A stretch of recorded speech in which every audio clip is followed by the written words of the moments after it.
Christmas Eve should have been ordinary. Lights twinkling, family laughter, the smell of festive food in the air. But inside one home, darkness was already at work, unseen and unstoppable. By the time the night ended, 6 lives were gone.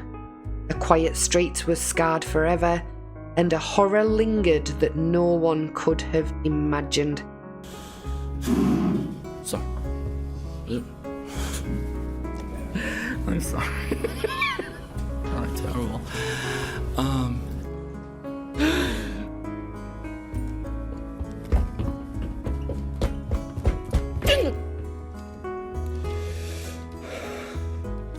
No one heard it coming, and the silence it left behind was far colder than any winter night.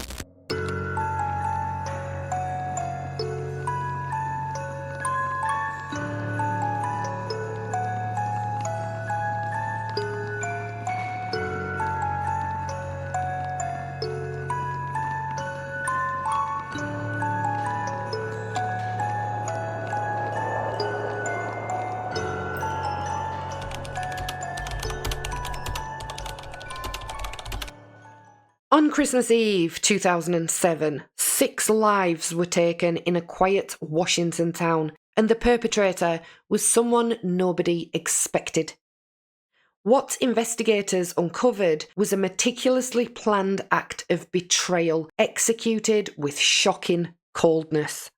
The motives, tangled in greed and deception, revealed a darkness lurking within the very family it destroyed. Welcome to another episode of the Thursday Brief, the Dark December series. This is the story of the Carnation family tragedy. Now, Carnation is a small city located in King County in the western part of Washington state, approximately 25 miles east of Seattle.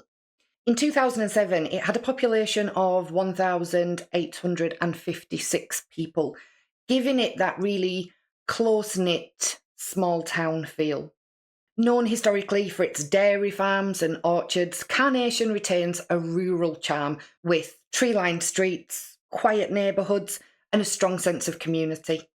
Residents often describe it as peaceful and family-oriented, a place where neighbours know one another and life moves at a slower, much more relaxed pace compared to the nearby urban areas.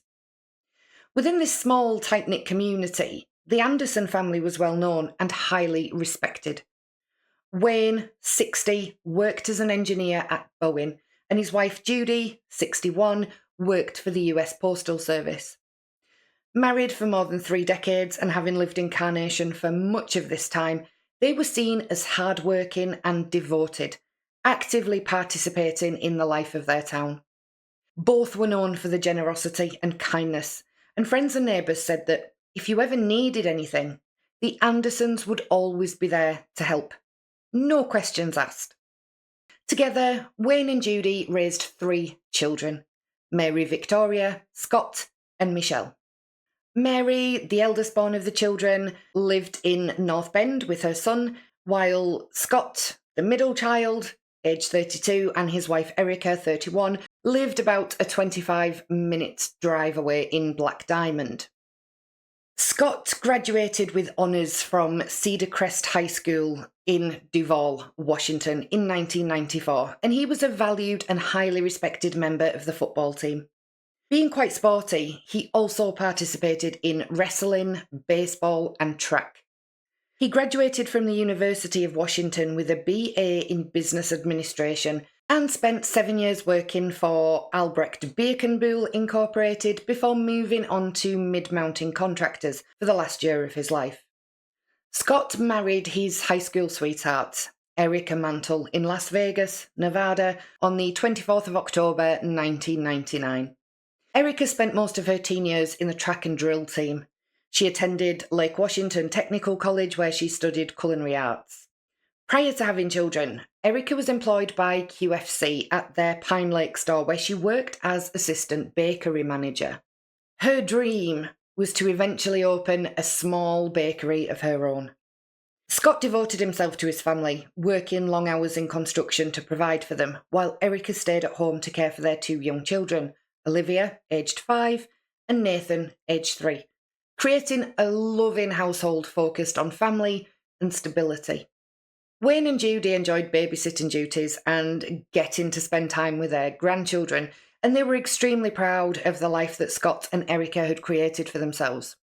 Wayne and Judy's second daughter and third born was Michelle Kristen Anderson, and she was definitely the most troubled of the 3 children. Michelle, a 1997 graduate of Cedar Crest High School, had always been described as artistic and quiet by her friends, and it's said that she had a really close bond to her older brother, Scott, often preferring to spend time with him over anybody else. In school, she seemed to long for popularity, but her friend group were the unpopular kids in the school, and she was sometimes teased, which led to her suffering with anxiety on occasions. She often told others that she had a really strained relationship with her parents, and that her father sometimes physically hit her. She described her mother as a cold woman, dismissive and distant, and said that they had no mother-daughter bond. Now, there's no evidence to back any of this up. In fact, later investigations would reveal that Michelle and her mother were quite close, and that her upbringing was regarded as nothing but ordinary. But Michelle became known for telling some tall tales, and definitely pushed the boundaries when it came to her parents. At the time of the fateful Christmas Eve gathering, Michelle Anderson was living with her long-term boyfriend of 5 years, Joseph Thomas McEnroe. Joseph, originally from San Jose, California, was known for his quiet, reserved nature. Now, he had a complex health history, including a serious blood disorder that caused frequent and sometimes really severe nosebleeds, and he also lived with a speech impediment that contributed to his introverted personality. Joseph's upbringing was far from easy. Reports indicate that his mother's approach to parenting was harsh at times, actually downright abusive. She's said to have referred to her children with cruel nicknames, calling them maggots, and allegedly struck Joseph in the head on more than one occasion.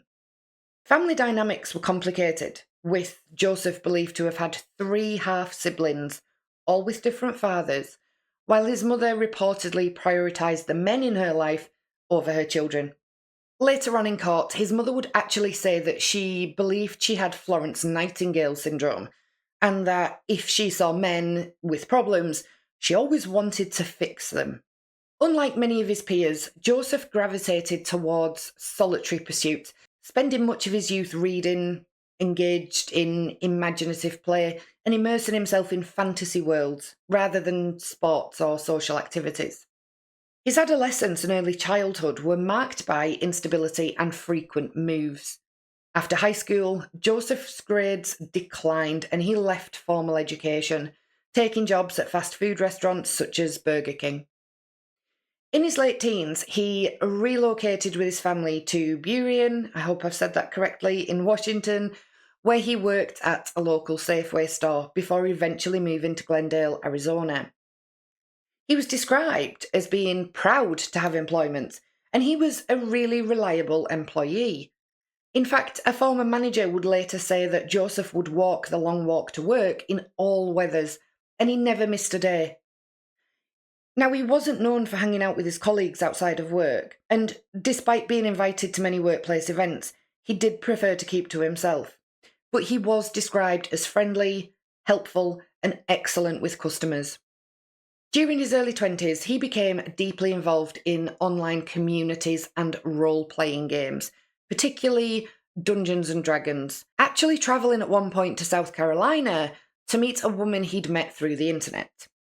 Joseph was a member of this online group that had met up to write fictional stories. So one person would begin with an introduction and other members would write the story as a collaboration. It was, in fact, a fantasy fiction chat room online that Joseph would meet Michelle, sparking a relationship that would ultimately have tragic consequences. He soon moved to Washington to be with her, with plans for marriage and building a life together, despite never having met in person at the time that they were discussing these plans. Initially, the couple settled in Fall City. During this time, Joseph experienced a bitter dispute with his mother over financial matters. Specifically, she reportedly damaged his credit by being evicted from an apartment that he had helped secure. Joseph later claimed Michelle was also frustrated by this situation because it was complicating their efforts to secure housing near Seattle, which is where they ultimately wanted to live. The conflict led to a complete breakdown in communication with his mother, and the two wouldn't speak again for nearly 5 years. Now, Michelle and Joseph later rented a modest, sparsely furnished mobile home in Spring Glen Mobile Home Park, Trailer 39. They kept a low profile, often appearing to be wary of their neighbours and taking measures such as covering windows with curtains and blankets. Neighbours and acquaintances noticed that the pair seemed tense a lot and occasionally paranoid, and loud arguments between them sometimes drew attention from those nearby. Neighbours would actually later report that neither of them appeared to have any friends and only really relied on each other and only really trusted each other. Despite this, they maintained employment and paid rent reliably for a while. Michelle pursued various ventures, from attempting to run a small auto painting business to filling in as a postal carrier for her mother, Judy. Within their relationship, Michelle often took the lead, while Joseph appeared more passive, following her direction. Financial pressures, combined with unresolved family disputes, created an atmosphere of tension and occasional volatility, and eventually the couple would have to leave their rented home. About a year prior to the Christmas tragedy, the couple moved onto the 11-acre property belonging to Michelle's parents near Carnation, a setting that would eventually play a pivotal role in the unfolding events. The Anderson family had a long-standing tradition of gathering on Christmas Eve, a night that held special meaning for Michelle's father, Wayne. For him, the holiday was about more than just decorations or presents. It was that time to celebrate family, to pause life's chaos for an evening, and to bask in the warmth and laughter of loved ones. Every year, the family would come together to exchange gifts, share a hearty meal, and linger over conversation, telling stories, teasing one another, and enjoying the simple pleasures of being together. That year, anticipation ran high. Michelle and Joseph were expected, along with Scott and his wife Erica, who would be bringing their 2 young children. Mary Victoria was unable to attend that year because her son was unwell, and he was also due to spend Christmas with his father, who she was separated from. Wayne and Judy had meticulously prepared the home for the celebration, imagining the familiar clamour of little feet running through the halls, the chatter of relatives catching up, and the glow of Christmas lights reflecting off ornaments and wrapping paper. The atmosphere was meant to be one of joy, laughter, and togetherness. A night to forge memories that would be cherished for years to come. Every detail, from the meal to the decorations, reflected the love and care that Wayne and Judy invested in their family. They eagerly awaited the familiar sight of their children and grandchildren gathering in the living room, sharing in the holiday magic that had become a much-loved tradition. But on that Christmas Eve, the warmth and excitement that typically filled the Anderson household would be shattered. The celebration that was meant to bring them closer, to strengthen bonds and create lasting memories, would instead descend into a nightmare. In a single evening, the family's world would be changed forever, and the voices and laughter that once echoed through the home would fall silent. We've arrested 2 people in this multiple homicide, a man and a woman, both in their late 20s. We still don't have a motive as such, but the suspects are known to the victims. They both have been taken to the King County Jail.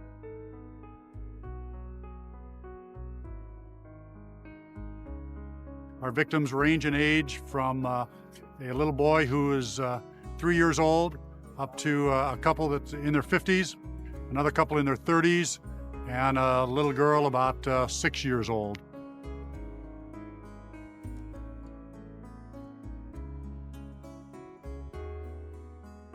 Sure, they haven't been positively identified, so we don't know for sure what the relationship is between all 6 of them, but it is quite possible that we're talking 3 generations.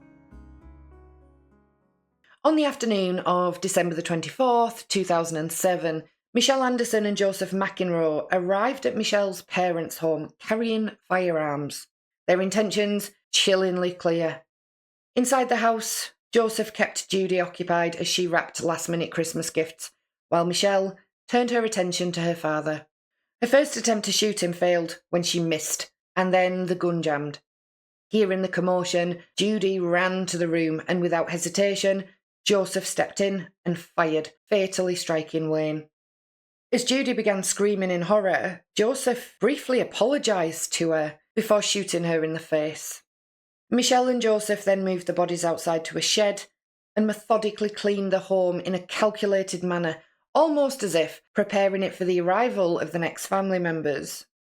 When Scott and his family did arrive later that afternoon, the situation escalated into sheer terror. The family had only been in the home a matter of minutes when Michelle apparently confronted Scott about some money that he owed her. As he got up and went to the fridge to get a drink, he saw Michelle draw her gun and he charged at her, trying to get it off her. Joseph, once again, stepped in and ran at Scott, wrestling with him until he managed to pull him off Michelle, who then immediately opened fire on her brother, killing him instantly. Joseph and Michelle then targeted Erica, who was desperately trying to protect her 2 children. She was shot and, though gravely injured, she somehow managed to climb over the sofa and grab the cordless phone. She dialed 911 hoping for help, but none would come. Hello? The call lasted only a few seconds, and dispatchers later described the sounds in the background as chaotic, resembling a household dispute or lively gathering rather than the unmistakable urgency of an emergency. Before the dispatcher could intervene or gather crucial information, Joseph took the phone off her and removed the batteries, silencing any further attempts at communication. Joseph then apologised to Erica and allowed her a couple of moments to comfort her children before shooting her in the head. Nathan, only 3 years old, picked up one of the batteries that had fallen near him and held it out to Joseph in his little hand in an absolutely heartbreaking gesture.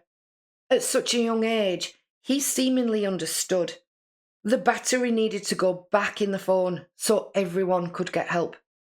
Joseph ignored little Nathan's silent plea and shot him dead before fatally shooting 5-year-old Olivia. Each of the 6 victims suffered fatal gunshot wounds to the head and face, with the couple firing a total of 16 rounds in a single afternoon that would forever mark the Andersons' family history in tragedy. When emergency dispatchers attempted to call back, the typical process if a call disconnects, both of their calls went straight to voicemail, leaving the horrific events unreported in real time. Police were dispatched following the 911 call, again, the usual process if a callback fails, but for some reason, a locked gate actually prevented officers from accessing the property at the time. Michelle had closed and locked the gate after realising that Erica's brief call to 911 had actually connected, and they'd left the area.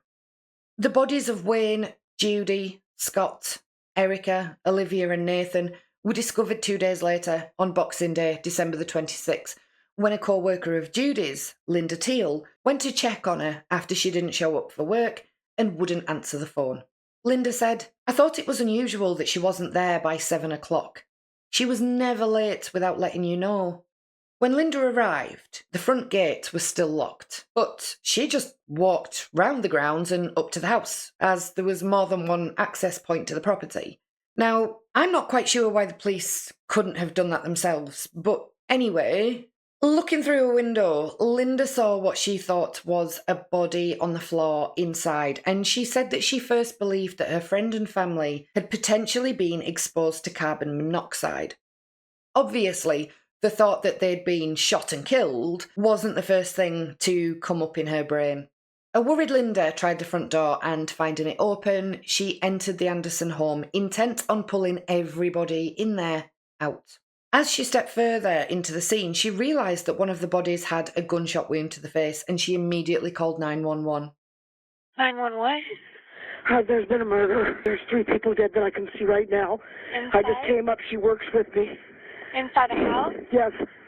What do you see? There's a baby and a man and a woman, and she's my best friend. And this is your best friend? Well, looking at the the woman that's dead out there, I'm not sure it's Judy. There's no light in that room. Linda stayed in the Anderson home on the phone with 911 dispatchers for 30 minutes, waiting for police to arrive, utterly terrified that the killer may still be around. Oddly enough, approximately 3 hours after sheriff's deputies arrived at the Anderson property on the 26th of December, Michelle Anderson and Joseph McEnroe drove up to the home, presenting themselves to authorities. They offered a bizarre explanation, claiming that they'd been away, intent on getting married in Las Vegas, but had somehow got lost and decided to return home instead.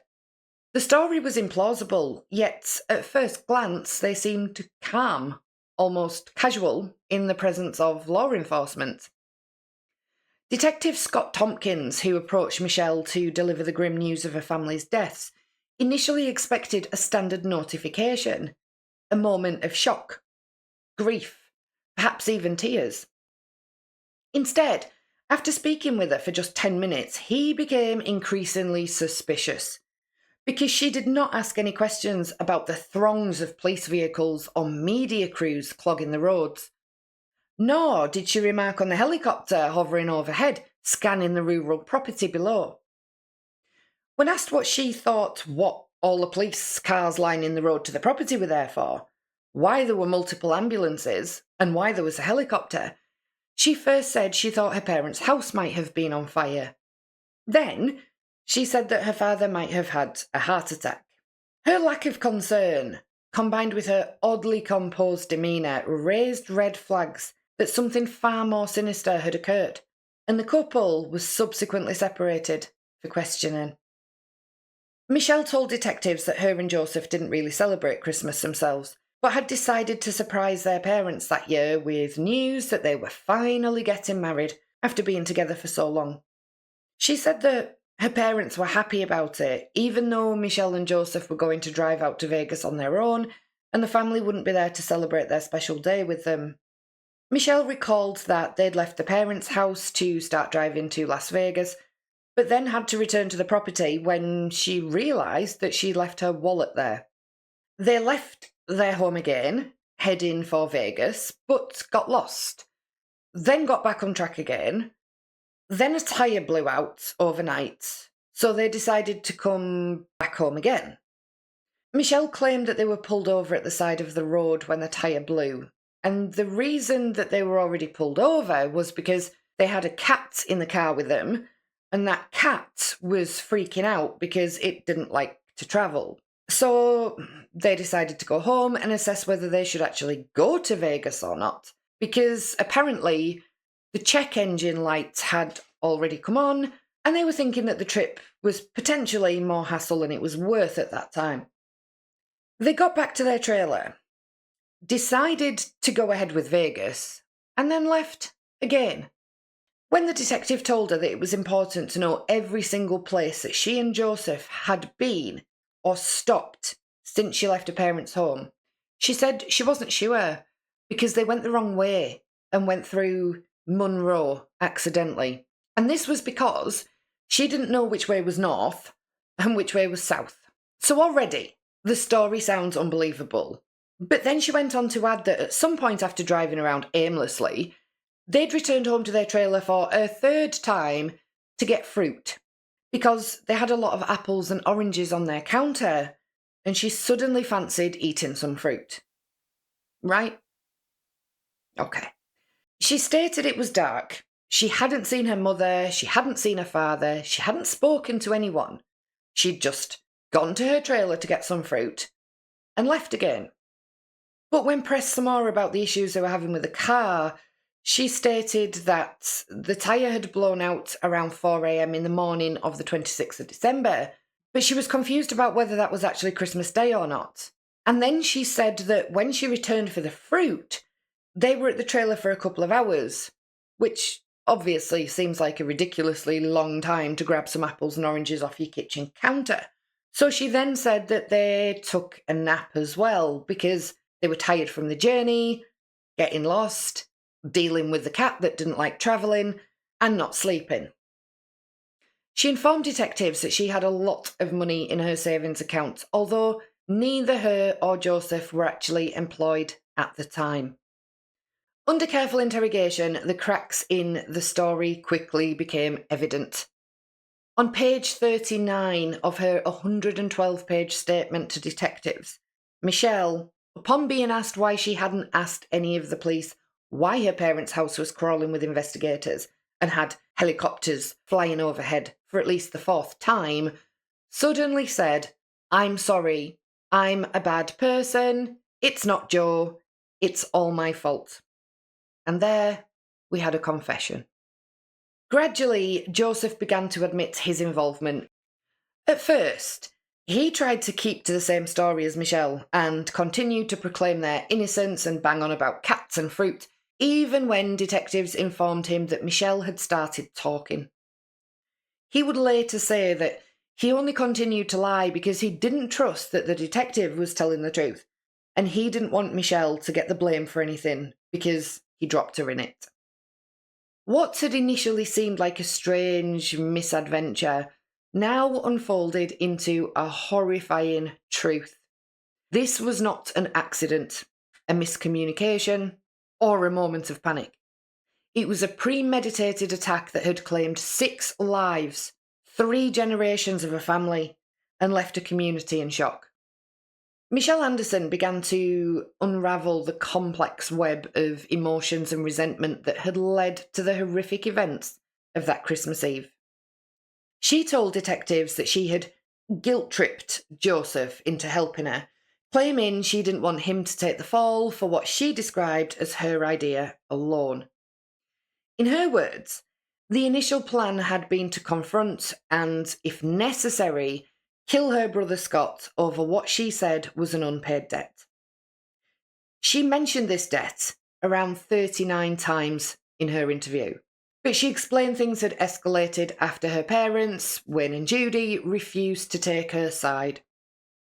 Michelle also seemed to harbour a little bit of resentment towards Erica specifically.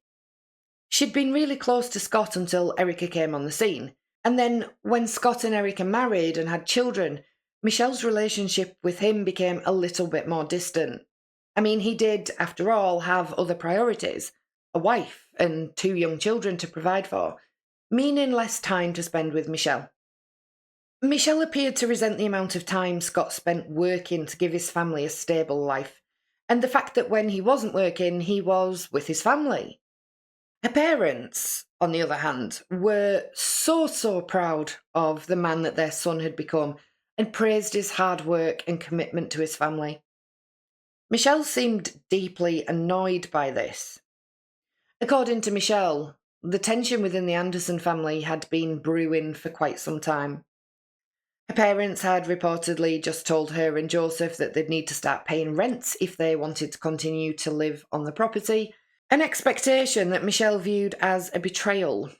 To her, it seemed like yet another instance of being stepped on. Stepped on, a phrase she repeated multiple times throughout the interview. She described the sequence of events with a really chilling detachment. Michelle said she first aimed at her father, but when her gun jammed, Joseph stepped in and fired the fatal shots. Judy was killed shortly after.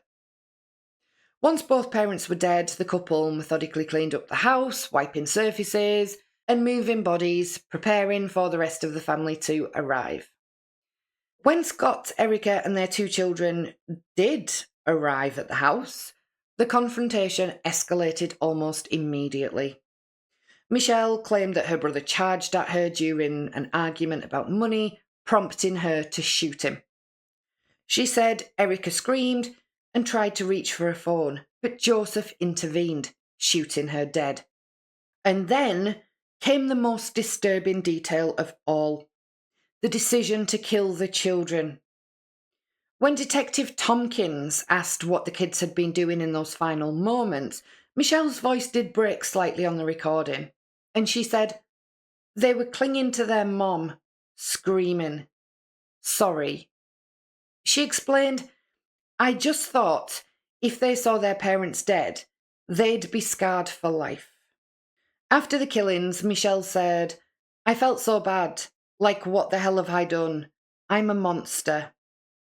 Following her confession, she accompanied detectives to a bridge along Interstate 5, claiming that Joseph had thrown extra ammunition and 2 handguns, a 9mm and a .357 revolver, into the Stillaguamish River.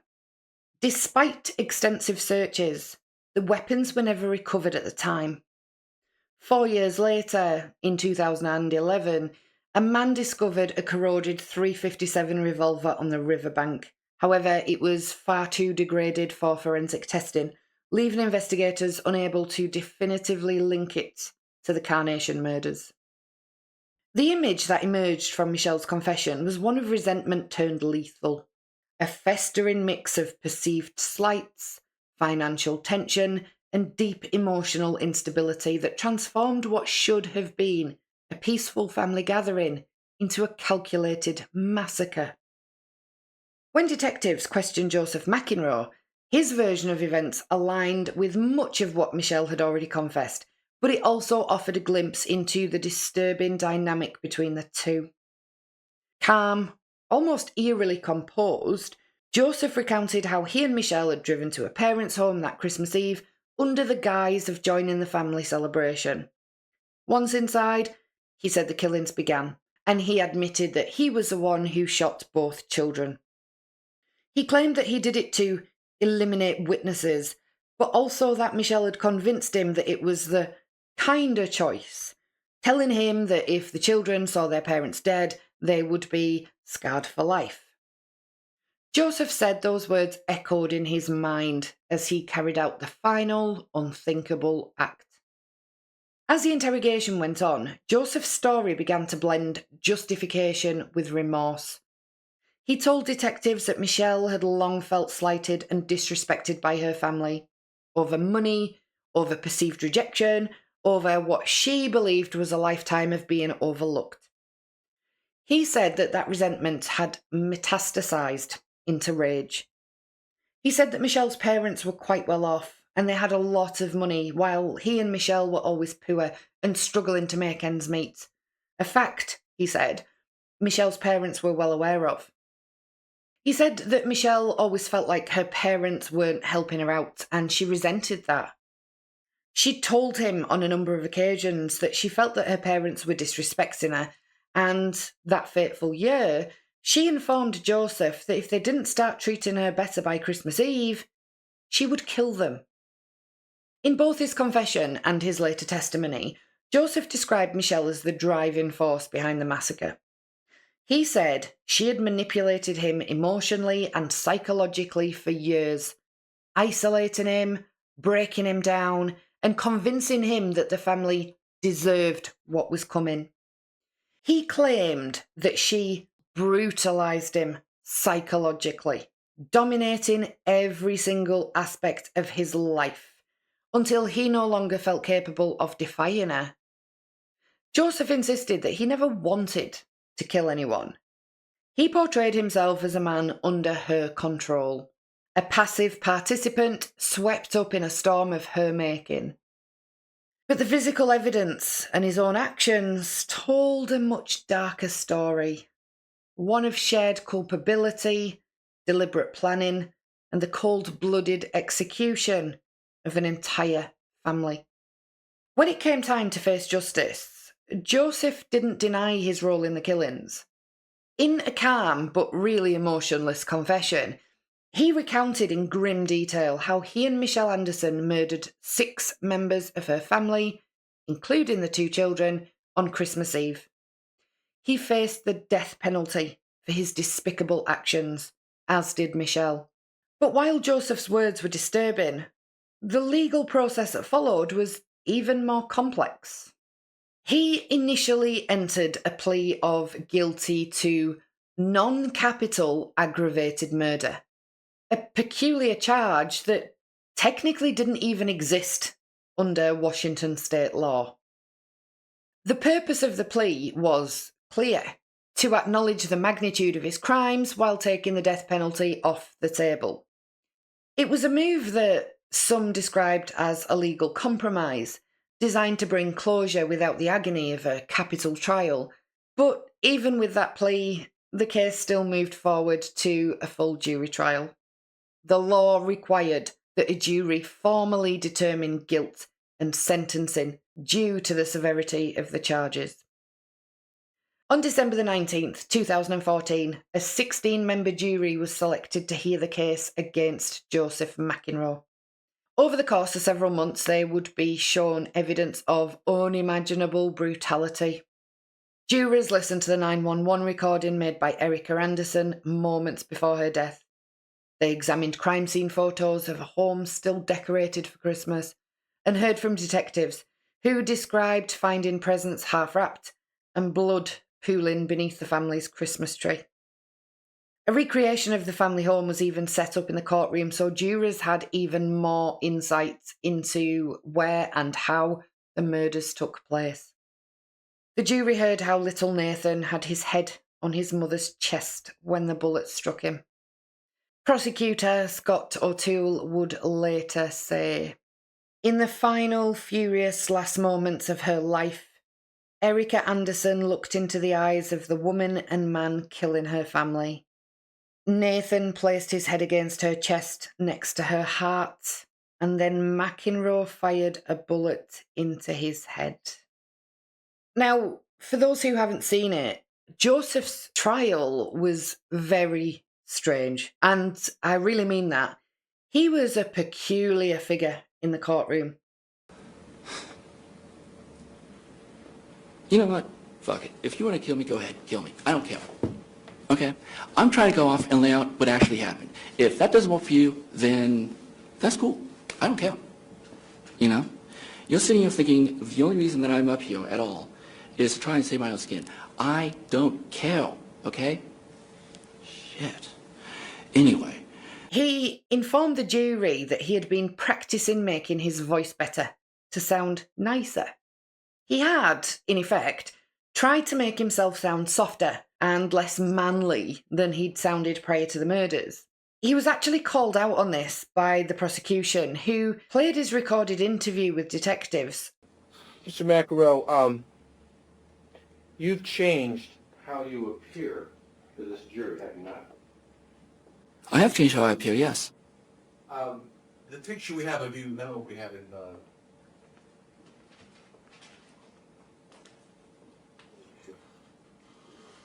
you 205.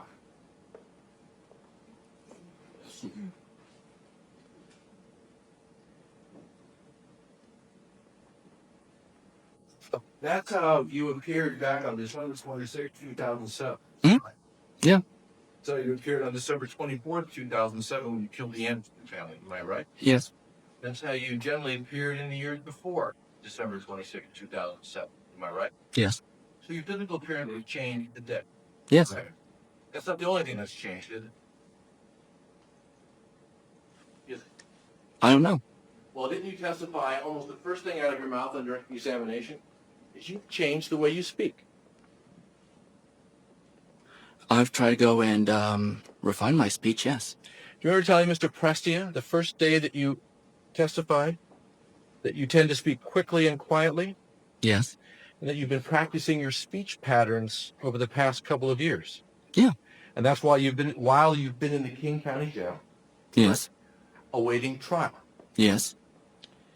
In fact, you said to Mr. Prestia, quote, "I have a bit of a speech impediment, and I'm very shy in general, and I tend to speak quickly and softly when I'm nervous. I don't do that quite as much anymore because I've really practiced on my speech pattern, Yes. on refining my speech patterns and whatnot over the past several years." Yeah. And in fact, would you agree with me that your speech is significantly different than it was on December 26, 2007? I can't really tell, but I think so. You've changed your demeanor for this jury, haven't you? No, I'm always like this. Your voice is higher than it was back then, is it not? Higher? I don't know if I would say it's higher now. Do you agree with me your voice is considerably softer than it was back then? No, absolutely not. Would you agree with me that your manner of speaking is much more vague and imprecise than it was back then? Absolutely not. Do you recall the interview with Detective Pavlovich? Yes. December 26, 2007? Yes. Less than 48 hours after the murders? Yes. When you were pretending to give him an accurate account of what you'd been doing? Yes. Do you remember that? Yes. You lied to him before you confessed, and you Yes. lied to him after, didn't you? No. Well, I'm going to ask you to listen to a couple excerpts. Okay. You okay with that? Go It's ahead. going to be Exhibit 1, from Exhibit 110. For the record, this is from Exhibit 110. Jurors have the transcript, which is Exhibit 111. This first excerpt, we'll have to wait a second for people to catch up, is at pages 6 to 11. Okay, after we image, we when the visuals up there, we like definitely get back to a lot of bad stuff happening again at that time. Yeah. A low income housing had actually from the know a lot of bad people coming in, and somebody had actually went off and actually tried to bash the girl with a fireball. And they're like, okay, cool. They went in, they calmed her down, and to teenage girls, went to Victoria's Secret, you know. We don't sound like that anymore, do you? I use you know less and less expletives. Could you say that again? I use you know less and less expletives. Let's go to the next excerpt. Again, your voice is not the same as it was back then, is it? I don't know. I've tried, like I said, I've tried to refine it, make it better, but more listenable. This voice In of the his living room, that he'd been training the air made listening was to his testimony quite smoky difficult still, because with and his new voice he was repeatedly asked to speak air up was and he smoky? couldn't be Yes, the understood air was on smoky multiple still, and it occasions. smelled of Joseph also developed blood a and twitch, death and, which again was called out in court, with and prosecutors asserting that he'd so they never showed really up had and that they twitch came in, before. It wasn't reported we by the acted like detectives who everything was normal. interviewed him. Hold on, try that again. It wasn't We acted like reported by everything the was police who normal. had You acted initially like arrested everything was him. normal? Yeah. And How it did you do wasn't that? present when the jury weren't in the room. Mr. Mackerel? Good afternoon. Hello. I can't hear you. Hello. Mr. Mackerel, would you agree with me that you have a pretty strong motive? Is the twitch back? It's not really gone away. So, Well, let me ask you something, Mr. Mackerel. It seems not to be as apparent when the jury is not in the room. Is there a reason why? Objection. Counsel testify. I will call a witness to that effect. I'll sustain the objection and we'll move on. Mr. Mackerel, let me ask you this way. Do you have the twitch when the jury is not in the room? probably not as much. And is it because you're in stress now? This is a very stressful thing, yes. What are you talking about? Also, when I'm coming up here, you know, it's when I'm anticipating to be coming up here, that is stressful. Mr. Mackerel, would you agree with me that perhaps one of the most stressful moments of your life was when you sat down in Detective Pavlovich's car Yes. and you were interviewed by him? Yes. Nowhere in his note does he ever note that you ever had a twitch, does he? Yeah, I was. Nowhere on the statement do you ever mention that you have a twitch, do you? I don't know. Have you? I remember that I was twitching my left leg, actually. And then by the end, I was twitching quite a bit. And when did you remember this? Why you didn't mention that, I don't know. Well, last week, Mr. Mackerel, you told us that you thought you might have been twitching when you were with Detective Pavlovich, but now it's a certainty. I'm pretty sure of it, yes. Last week it was a might, now it's a certainty. I'm pretty sure of it. What changed your mind? Nothing, that's just I remember it. Mr. Mackerel, would you agree with me that you have a pretty strong motive to lie to this jury? No. Well, you've lied throughout this case, have you not? Such as? Have you or have you not? There are some cases where I lied, yes. You've lied every time you thought you were going to get into trouble. I don't actually agree with that. I can tell you when I was speaking with Detective Pavlovich and Deputy Birkin, I was twitching the entire time. That's your testimony? Because I'm going to call them in here. Okay, cool, because I was doing it the entire time. I don't know if they noticed it or not. Were you doing it like you're doing it now? I don't know. Were you doing it so badly that it would be tough to sleep? When I was dealing with them, I don't know. I usually try to conceal when it's doing this because I don't like that. I'm not sitting here trying to go off and look like I've got a problem. So. Mr. McEnroe, I need a good respect. This would be Really? for the jury's benefit, is it not? Nothing I'm doing is for the jury's benefit. The prosecution claimed that Joe was trying to garner sympathy from the jury due to the fact that he wanted to avoid the death penalty and was really just trying to manipulate them by conjuring up this fake persona. During the penalty phase of his trial in 2015, Joseph testified that the victims had visited him from the afterlife and indicated that they had forgiven him. They said they don't blame me. I tried to apologize to them. It's like, look, I'm so sorry for what happened. Now, this was also part of his effort to convince a jury to spare him from the death penalty and sentence him to life in prison instead. During his testimony, Joseph made several claims about this. He also told the jury that the victims aren't as mad as you'd think, and that they wanted him to live and do good in prison. He also rambled about how, since he was a child, he had been able to see things, and claimed that he had spirit guides that would tell him how to live his life.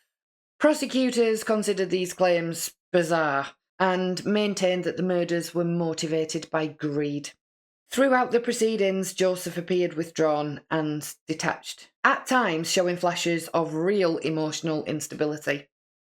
He suffered several severe breakdowns in court, moments that underscored his fragile mental state, but did little to sway the jury. Sorry. I'm sorry. Oh, it's horrible.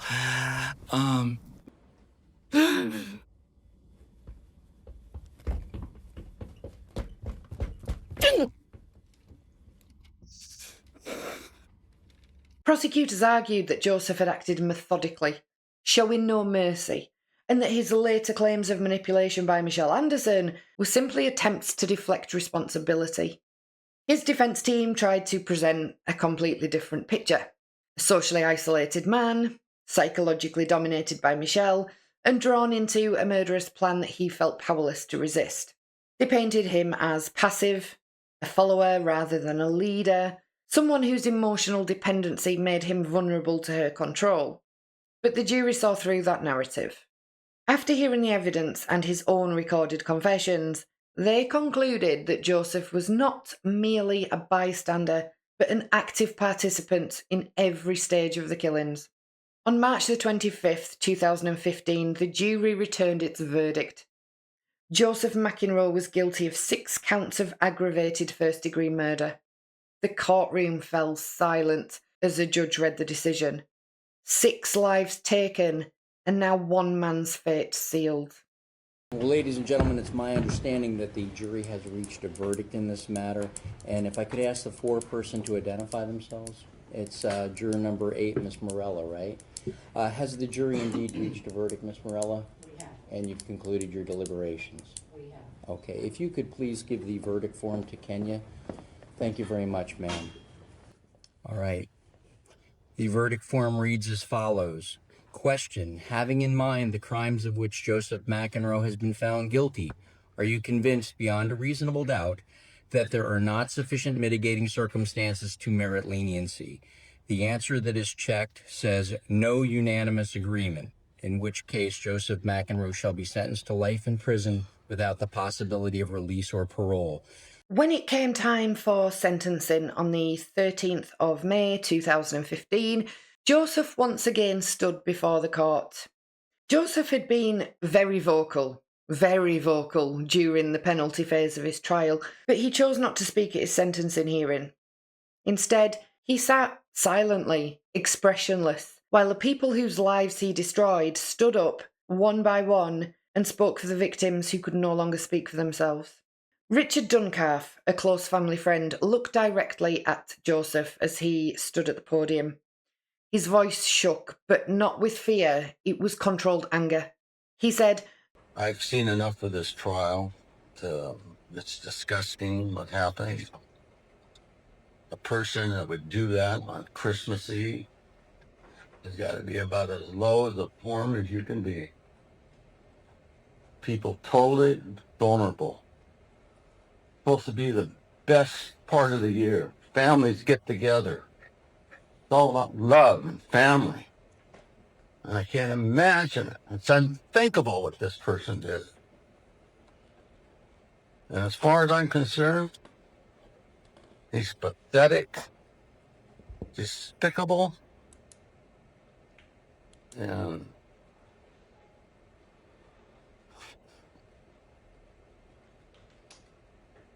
yeah, sometimes it's, but anyway. And he's not even a good actor. Not even a good actor. And I was going to say something else, but I'm not going to say what I really think of him. Then came Pam Mantle, the mother of Erica. She clutched a tissue in her hand as she addressed him, her voice breaking. She said, "You wiped everybody out, and I'm really sad, and you have ruined Sarah's life to the point where she can hardly function, and you have ruined my heart." Now, in a rare and almost unprecedented moment, 5 members of the jury who convicted Joseph returned to the courtroom for sentencing. One of them, the presiding juror, did something that veteran King County prosecutor Scott O'Toole said he had never seen in his entire career. She asked to speak. Angela Morello Williams stepped forward, visibly emotional, and turned toward the victims' families. She said, "My name is Angela Morello Williams.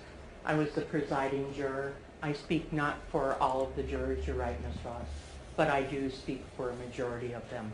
And we owe an apology to the family.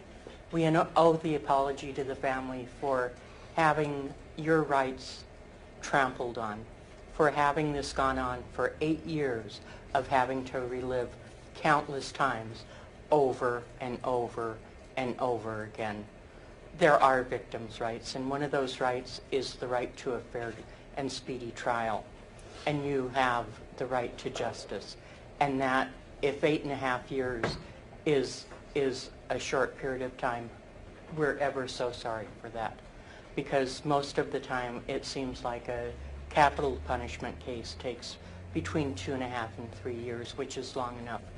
And you still have more coming down the line. And I have no words. We were introduced into your family in the most horrific way that we could possibly be introduced. We saw intimate details of your family that none of us should ever have seen.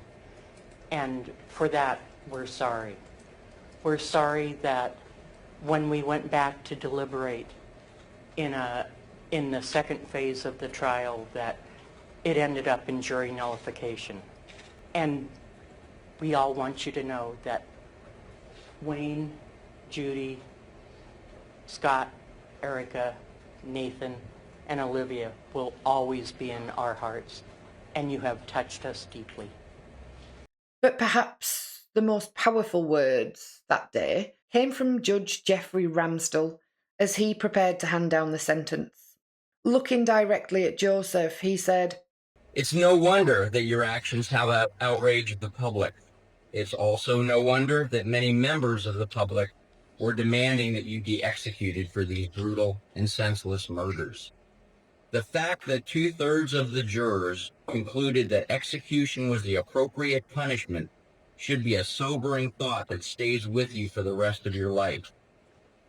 You have been afforded a tremendous opportunity, Mr. McEnroe.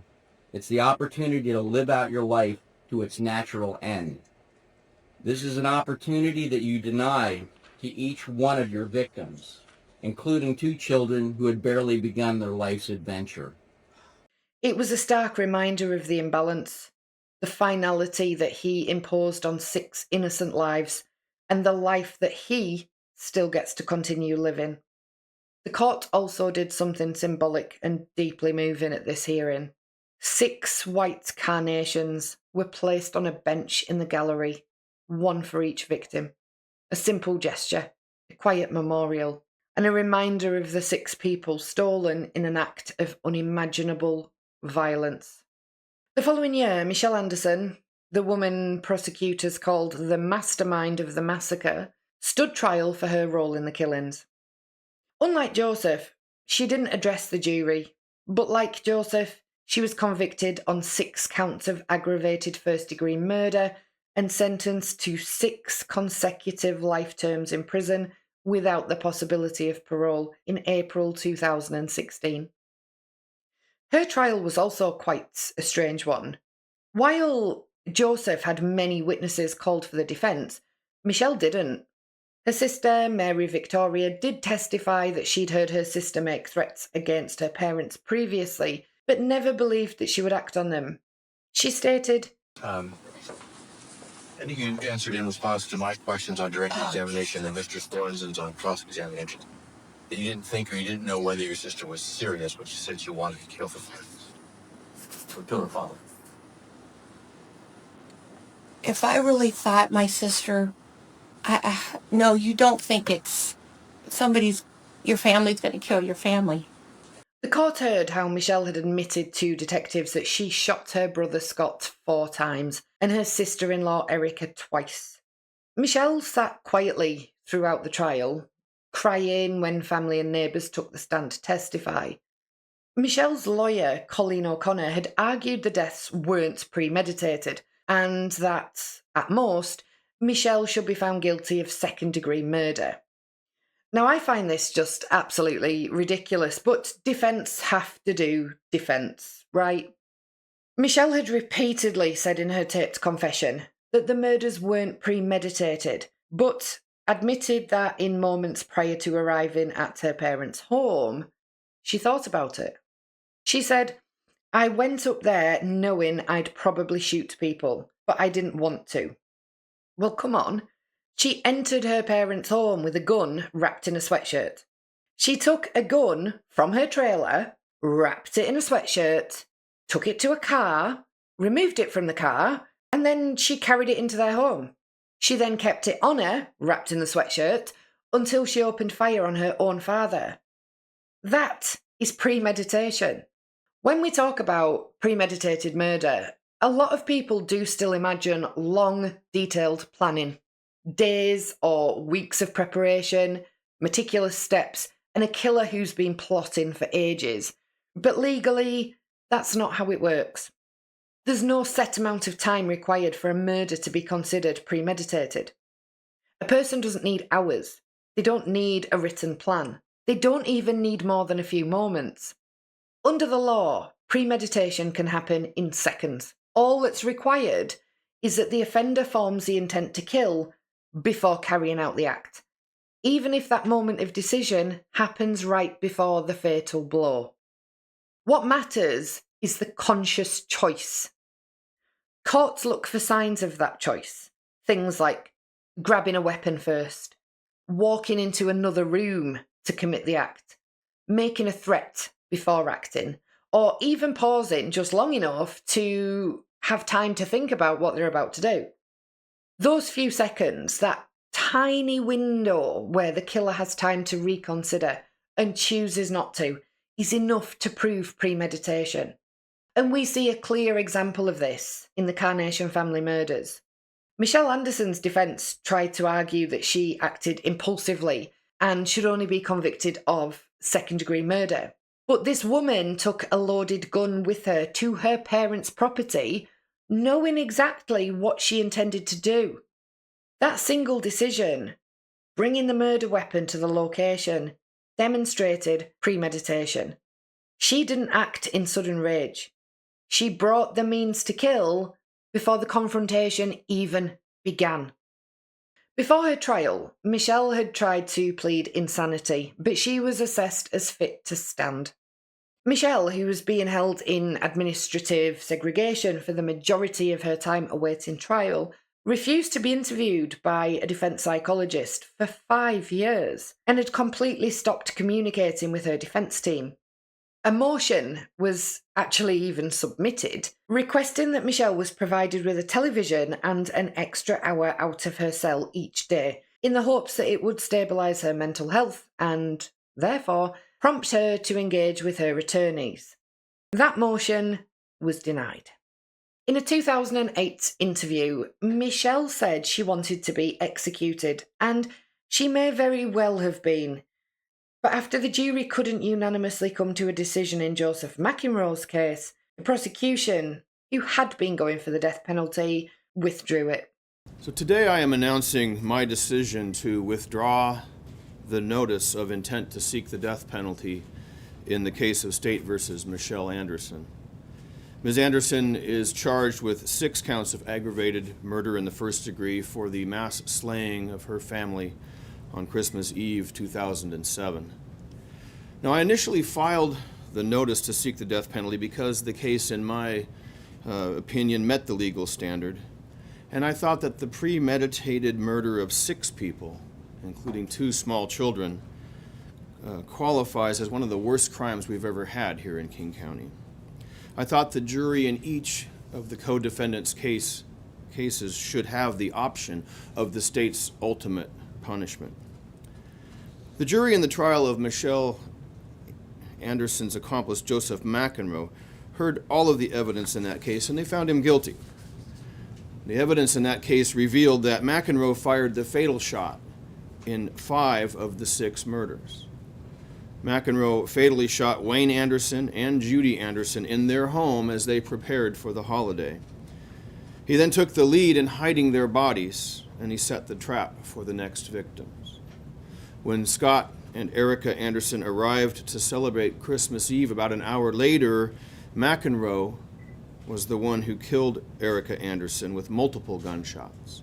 And it was McEnroe who attempted to also shoot Scott, who had been previously shot by Michelle. And it was McEnroe who made the decision to kill the children, Olivia Anderson, age 5, and Nathan Anderson, age 3. It was McEnroe who turned the gun on the children and killed them at close range. Now, in May, the jury that heard all of this evidence decided what punishment McEnroe should receive for his crimes. And because the jury was unable to unanimously agree that the death penalty was warranted, the result for him is a sentence of life in prison without the possibility of parole, which is the only other sentence under Washington law. Today, we're left with a situation where, following a trial by an impartial jury, one of 2 participants in this horrific crime has received a life sentence for his actions.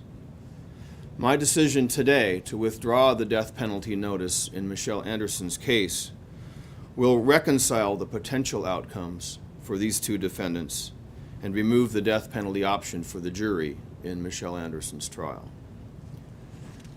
To proceed with the death penalty against defendant Anderson, in light of the sentence imposed on defendant McEnroe, would not be in the interest of justice. Although we could still go forward with the death penalty on the table, it is my decision that we should not. Today, both remain behind bars. Joseph serving his sentence at Washington State Penitentiary in Walla Walla, and Anderson at the Washington Correction Center for Women. For the Anderson family, there was no justice that could ever balance the loss. 6 lives taken, 3 generations erased, and a holiday once filled with love, now forever associated with horror. I mean, this case left an indelible mark on the quiet community of Carnation, serving as a harrowing reminder that sometimes the most unthinkable evil hides closest to home. Understanding why Michelle Anderson and Joseph McEnroe committed such an unfathomable act requires a look beyond the surface, into the psychology that may have driven their decisions. Now, Michelle Anderson was often described by those who knew her as intelligent but deeply resentful, with a rigid sense of injustice and a long memory for perceived slights. Over the years, she reportedly grew increasingly bitter towards her family, particularly Scott, who she claimed owed her money. $40,000 to be exact. How did she have this amount of money to lend people when she constantly complained that her parents had lots of money and that she was always struggling financially and found it hard to make ends meet? There's no evidence that she ever gave her brother this amount of money, and it really does appear to be just another one of Michelle's tall tales, spun to make her appear like the victim in the family. When her parents, Judy and Wayne, told her that her and Joseph would need to start paying rent to live on the property, something in Michelle seemed to really shift. To Michelle, this wasn't just about money. It was about rejection, humiliation, and a feeling of betrayal by the very people she expected to protect her. She had felt disrespected. Psychologists who study familicide, the killing of one's own family, note that these crimes are rarely spontaneous. They do tend to build slowly over time, rooted in anger, entitlement, and resentment. Some experts suggest that Michelle may have exhibited traits consistent with narcissistic or paranoid personality patterns, an inflated sense of grievance, a need for control, and a tendency to interpret ordinary disagreements as personal attacks. She appeared to construct a narrative in which she was always the victim of a cruel, ungrateful family, a belief that may have actually justified her actions in her own mind. Joseph McEnroe, by contrast, displayed a very different psychological profile. He was quiet, socially withdrawn, and emotionally dependent. His history of isolation, bullying, and emotional abuse in childhood likely left him with poor self-esteem and a desperate need for acceptance. To someone like Joseph, Michelle's strong and dominant personality might have felt comforting, even if it was controlling. He often referred to her as the one who took care of him, and prosecutors argued that this dependency was so deep that he became willing to do absolutely anything to please her. Some people later described their relationship as a folie à deux, or a shared psychosis, a madness of two, a rare condition in which one dominant partner's delusions or distorted thinking become adopted by the other. In this dynamic, Michelle may have constructed a paranoid belief that her family was out to harm or betray her, and Joseph, emotionally enmeshed and eager to maintain her approval, accepted that belief as truth. Once inside that psychological echo chamber, their sense of morality and logic eroded completely. Now, I personally don't quite buy into this particular theory, and I haven't seen anything to support it psychologically that would sway my opinion. I have done a video previously on a case of folie à deux about the Erickson twins. If you haven't seen it, go and have a watch. For me, I'm not convinced in the Carnation case. There's just too much evidence of premeditation and bad feeling brewing for years before the murders on Michelle's side. But do let me know your thoughts. Some psychologists argue that Michelle's crime may have been motivated less by hatred and more by a distorted form of control. The idea that if she couldn't have her family's love and respect, then no one could. Others see her as a classic example of an offender whose anger turned inward for years before finally exploding outwards.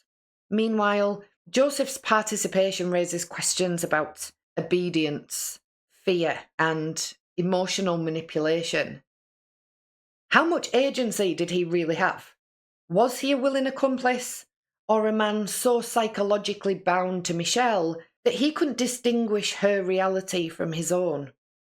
In my opinion, Michelle Anderson's actions didn't come out of nowhere. They were the result of a long simmering mix of resentment, insecurity, and deeply distorted sense of entitlement. For years, she seemed to build her identity around perceived slights and imagined injustices. There was the claim that she'd loaned her brother money and had never been paid back. There were the family discussions about her needing to contribute financially and start paying rent, something she seemed to interpret not as normal for an adult, but as a personal attack on her.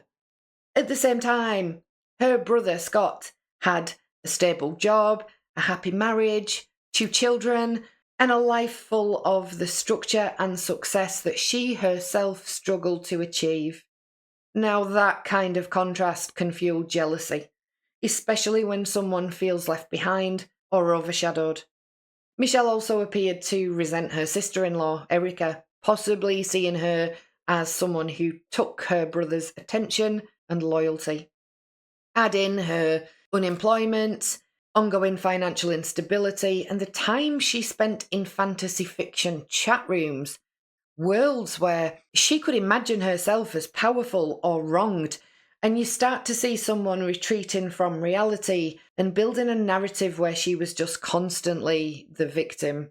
Even her stories about not being close to her mother during childhood didn't line up with accounts from people who knew the family, suggesting a pattern of distortion to justify her mounting anger. In that context, the crime begins to look like the culmination of years of resentment that Michelle had been feeding and nurturing. And Joseph's involvement, in my view, stemmed from his isolation, vulnerability, and his deep dependence on her. Together, they created an echo chamber where their grievances went unchecked, and their destructive fantasies were allowed to harden into action. The timing of this crime, Christmas Eve, wasn't random. Again, in my opinion, it was symbolic, practical, and deeply personal. Christmas Eve was one of the few times that the entire family would naturally gather at the parents' home. Michelle didn't have to arrange anything suspicious or manufacture a reason to take Joseph there. Everyone would be present, and everyone would be relaxed, unsuspecting, and less guarded. From a purely logistical standpoint, it gave her the opportunity to confront and ultimately eliminate every person she believed had wronged her in one single setting. But there's also an emotional layer that, in my view, is just as important. Holiday periods can intensify feelings of resentment and comparison. Michelle was unemployed, financially unstable, and deeply resentful of her brother's successful, structured family life. Christmas, a season centered around family unity, generosity, and togetherness, may have acted as a painful reminder of everything she felt she didn't have. Watching her family celebrate while she believed that she was being mistreated, ignored, or judged could easily have pushed those long-standing grievances to a breaking point. The holidays tend to magnify emotions. For most people, it brings warmth. But for someone who's been brooding over perceived injustices, jealousy, and rage, the contrast can deepen that internal narrative of being the outsider. I also believe that carrying out the murders on Christmas Eve guaranteed that the date itself would be forever tied to her pain, not theirs. In a warped way, it allowed Michelle to stamp her anger onto the very heart of the family's most cherished tradition. So while the crime could have been committed at any time, Christmas Eve provided the perfect combination of access, symbolism, and emotional fuel. And that mix is likely why she chose that night to destroy her entire family. In the end, both displayed a deadly combination of emotional immaturity, dependency, and moral disconnection, traits that, when fused together, created a volatile partnership capable of extraordinary violence. As one criminologist later said, together they were more dangerous than either one could ever have been alone. As the holiday season approaches, most of us picture families gathered together, laughter around the dinner table, the sound of wrapping paper being torn open, the comfort of home and love. But for the Anderson family, Christmas Eve became the day everything was stolen, not by a stranger, but by one of their own.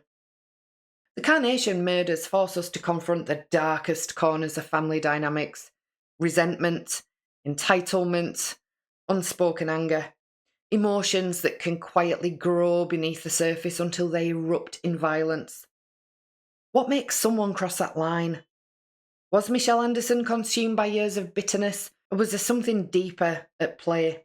An untreated psychological fracture that went unnoticed for too long? And what about Joseph McEnroe, a man who claimed love and fear drove him to murder? Was he a victim of manipulation, or a willing partner in destruction? Every December, we tell stories of togetherness, of peace on earth and goodwill toward others. But stories like this remind us how fragile those ideals can be. As we move through this Dark December series, it's worth asking ourselves, how well do we really know the people closest to us?